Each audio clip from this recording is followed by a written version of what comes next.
Monsieur le Président, Messieurs les ministres, Monsieur le Président de la Commission des finances, Monsieur le rapporteur général, mes chers collègues, cette première loi de finances pour le quinquennat devait nous faire entrer de plain-pied dans le nouveau monde promis par le Président de la République. Toutes les conditions étaient réunies pour que vous y parveniez. Les Français, épuisés par les changements de cap incessants, sont aujourd'hui prêts aux réformes, pourvu qu'ils en perçoivent le sens et qu'elles soient justes. Pour conduire ces réformes, vous disposez d'une majorité écrasante et d'une légitimité incontestable. Sur le front économique, la croissance est de retour, la menace déflationniste disparaît, les taux d'intérêt sont incroyablement bas, les taux de marge des entreprises s'améliorent et la progression dramatique du chômage s'atténue. Pourtant, rien n'y fait. Au terme d'une longue semaine de débats, cette loi de finances nous laisse un arrière-goût d'inachevé. Sans doute parce que vous avez voulu construire le nouveau monde sur les fondations de l'ancien. J'en veux pour preuve que malgré notre volonté d'œuvrer à vos côtés au service de l'intérêt général, aucune de nos propositions n'a été retenue. Et de ce point de vue, vous avez fait comme l'ancien monde. J'ajoute que votre promesse d'une transformation en profondeur n'est pas tenue. Certes, la réforme du travail est engagée, mais dans ce projet de loi, aucune réforme d'envergure sur le périmètre d'intervention de l'État. En effet, 1 600 emplois supprimés. Les conséquences de cette inaction sont graves. Vous laissez le montant des dépenses fiscales, messieurs les ministres, atteindre 100 milliards d'euros, jamais égalés, avec la création, mes chers collègues, de 17 nouvelles niches fiscales.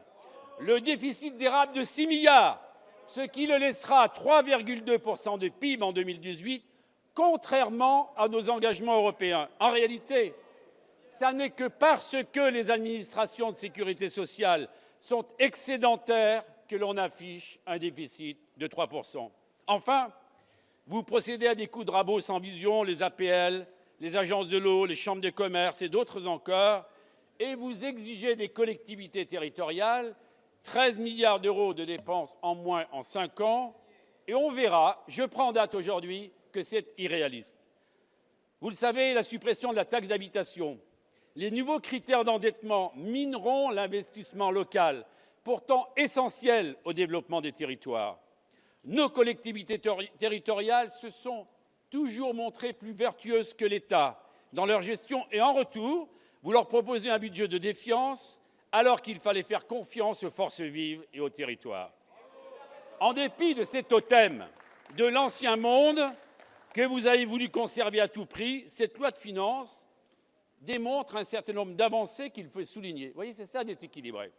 Je veux tout d'abord saluer votre effort, messieurs les ministres, en faveur d'une véritable sincérité budgétaire, à gauche je pense que ça veut dire quelque chose, qui permet de rompre après tant d'années d'artifice et d'expédients. Ensuite, vous avez eu le courage de faire des choix forts pour orienter le capital vers nos entreprises, avec la baisse de l'IS, la flat tax, la transformation de l'ISF, et pourtant il fallait aller au bout du chemin. C'est ce qu'on demande depuis 10 ans. Enfin, on soutient vos priorités d'augmentation des crédits de la défense, de la sécurité, de la justice, des minima sociaux attendus pour les plus modestes et les plus fragiles. En revanche, cette loi de finances oublie les classes moyennes et les classes moyennes supérieures. Et ce budget est entaché de fautes lourdes. D'abord, la suppression de la taxe d'habitation. On ne la supprime pas. Elle restera pour 20% de la population et les taux augmenteront. Donc la promesse abandonnée. Et en plus, je voudrais vraiment, mes chers collègues, que pour une fois l'État tienne parole et que la compensation se fasse à l'euro. On verra au fil du temps ce qu'il en sera. Et vous n'allez pas au bout de cette réforme aujourd'hui et l'autonomie fiscale vous guette.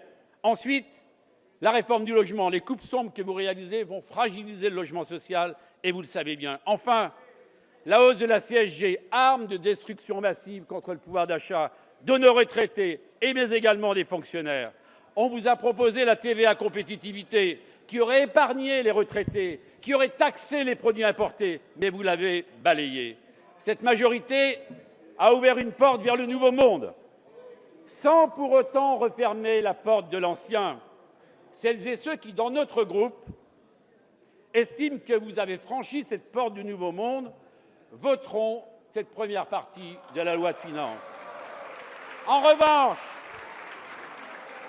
En revanche, mes chers collègues, un instant, en revanche, ça n'est pas la majorité de notre groupe, puisque la majorité votera contre ou s'abstiendra, parce que, je vous le dis solennellement, messieurs les ministres, non, 2 tiers, 1 tiers, messieurs les ministres, 2 tiers, 1 tiers. Et je vous le dis solennellement, pour conclure, messieurs les ministres, si vous ne nous entendez pas... Merci de conclure, monsieur le député. Si vous ne nous entendez pas d'ici le deuxième vote de loi de finances, nous voterons contre.